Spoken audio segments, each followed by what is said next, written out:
বন্ধুরা, আজকের এই ভিডিওটায় আমি আপনাদের শেখাবো আপনি কিভাবে আপনার জিমেল অ্যাকাউন্টে যদি অন্য কারোর মোবাইল নাম্বারে অ্যাড করা রয়েছে তবে সেই মোবাইল নাম্বারটিকে আপনি কিভাবে রিমুভ করবেন খুবই ইজি প্রসেসের মাধ্যমে আমি আপনাদের শেখাতে চলেছি। সো বন্ধুরা, চলুন বেশি কথা না বলে শুরু করা যাক ভিডিওটি।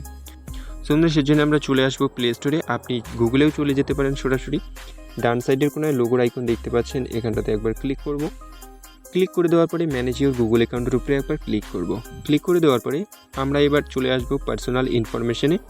এখানটাতে চলে আসার পরে আমাদের সমস্ত ইনফরমেশন এখানটাতে কিন্তু শো হবে। সো দেখতে পাচ্ছেন এখানটাতে কিন্তু সবার উপরে দেখতে পাচ্ছেন আমরা আমাদের সমস্ত ডিটেলস, আমার নাম, তারপরে ডেট অফ বার্থ, নিচে দেখতে পাচ্ছেন ইমেল আইডিও রয়েছে, তার নিচে দেখতে পাচ্ছেন ফোন নাম্বার রয়েছে। এখানটাতে কিন্তু আমার 4টি ফোন নাম্বার অ্যাড করা রয়েছে। আমার যেহেতু এখানে নিচের 2টি মোবাইল নাম্বার নয়, এটি আমার বন্ধুর মোবাইল নাম্বার। সো এই 2টি মোবাইল নাম্বারকে আমি আপনাদের রিমুভ করে দেখাবো। রিমুভ করার জন্য আমরা জাস্ট ডান সাইডের অ্যারোটির উপরে ক্লিক করব। ক্লিক করে দেওয়ার পরে আপনি যেই মোবাইল নাম্বারটিকে ডিলিট করতে চান সেই মোবাইল নাম্বারটির ডান সাইডে দেখতে পাচ্ছেন অ্যারোটির উপরে ক্লিক করুন।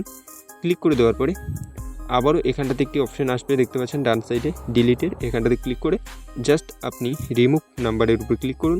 এই মোবাইল নাম্বারটি কিন্তু আপনার জিমেল অ্যাকাউন্ট থেকে সরে যাবে। দেখতে পাচ্ছেন আমার কিন্তু এই মোবাইল নাম্বারটি সরে গেছে আমার জিমেল অ্যাকাউন্ট থেকে, যেমনটা আপনার রিফ্রেশ করার পরে কিন্তু দেখতে পাবেন আমার কিন্তু মোবাইল নাম্বারটি সরে গেছে।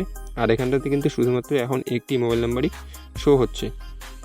সো এভাবে আপনি খুব ইজিলি কিন্তু মোবাইল নাম্বার ডিলিট করতে পারেন আপনার জিমেল অ্যাকাউন্ট থেকে।